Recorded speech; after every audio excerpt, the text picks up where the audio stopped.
முக்கியமான வேலைக்கு சென்று கொண்டிருக்கிறார்கள். பல ஆண்டுகளுக்கு முன்பு கிறிஸ்தவ மதத்திற்கு மாறிய ஒரு உள்ளூர்வாசியை மீண்டும் இந்து மதத்திற்கு திரும்ப செய்வதே இவர்களின் நோக்கம். நீங்கள் ஏன் இந்து மதத்தை உதறிவிட்டு கிறிஸ்தவ மதத்திற்கு மாறினீர்கள்? நான் மிகவும் நோய்வாய்ப்பட்டிருந்த போது கிறிஸ்தவ மிஷனரிகள் அளித்த சிகிச்சையில் உடல் நலம் தேறினேன். அப்போதுதான் நான் கிறிஸ்தவ மதத்திற்கு மாறினேன். துரைவெட்டி இந்தியாவில் உள்ள பழங்குடியின சமூகத்தை சேர்ந்தவர். இங்குள்ள பலர் கிறிஸ்தவர்களாக இருப்பதுதான் பாஜகவை சேர்ந்தவர்களுக்கும் இந்துத்துவவாதிகளுக்கும் நெருடலை ஏற்படுத்தியுள்ளது. பாஜகவை சேர்ந்தவர்கள் இங்கு வருவது இது முதல் முறை அல்ல என கூறும் துரை, இந்து மதத்துக்கு மாறக்கோரி தனக்கு பல அழுத்தம் கொடுக்கப்பட்டதாக DW குழுவிடம் தெரிவித்தார். கிறிஸ்தவ மதத்திற்கு மாறுவதை நாங்கள் எதிர்க்கிறோம்.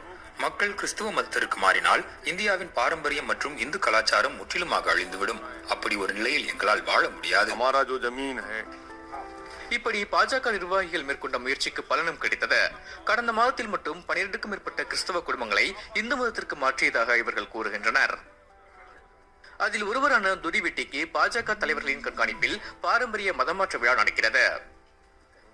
ஒரு இந்து பண்டிதர் துரையின் மீது புனித நீரை தெளிக்கிறார்.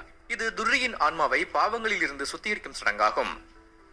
இந்துத்துவவாதிகள் இதனை வீடு திரும்புதல் என அழைக்கின்றனர்.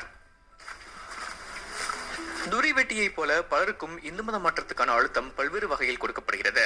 ஆனால் ரமேஷ் பாகல் போன்றவர்கள் தங்களின் உரிமைகளுக்கு போராடி வருகின்றனர். கடந்த ஆண்டு ரமேஷ் பாகல் கிறிஸ்தவ மத போதகரான தன் தந்தையை இழந்த நிலையில் அவரது முன்னோர்களைப் போலவே கிராமத்தின் கல்லறையில் அவரை அடக்கம் செய்ய பல போராட்டங்களை நடத்தினார். நான் உங்களை மன்றாடி கேட்கிறேன், என் தந்தையை அடக்கம் செய்ய சிறிய இடமாவது ஒதுக்குங்கள். அவர் கிறிஸ்தவர் என்பதால் நிலம் ஒதுக்கப்படவில்லை.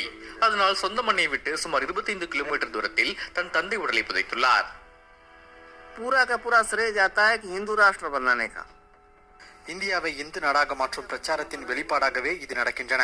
பல இந்துக்கள் எங்கள் மாநிலத்திற்கு வந்து இங்குள்ள தேவாலயங்களை மூட வேண்டும் என முதலமைச்சரிடம் வெளிப்படையாகவே வலியுறுத்துகின்றனர். இந்த வகையான சித்தாந்தத்தை ஊக்குவிப்பவர்களை பாஜக அரசு ஆதரிக்கிறது என்பது தெளிவாக தெரிகிறது.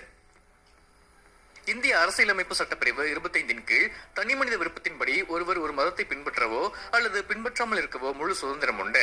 ஆனால் இந்தியாவில் சமீபத்தில் அதிகரித்திருக்கும் கிறிஸ்தவர்கள் மீதான இந்த ஒடுக்குமுறை மிகவும் புதிதாகவும் சட்டவிரோதமாகவும் இருப்பதாக குற்றம் சாட்டுகிறார் மதபோதகரான பூபேந்திர கௌர்.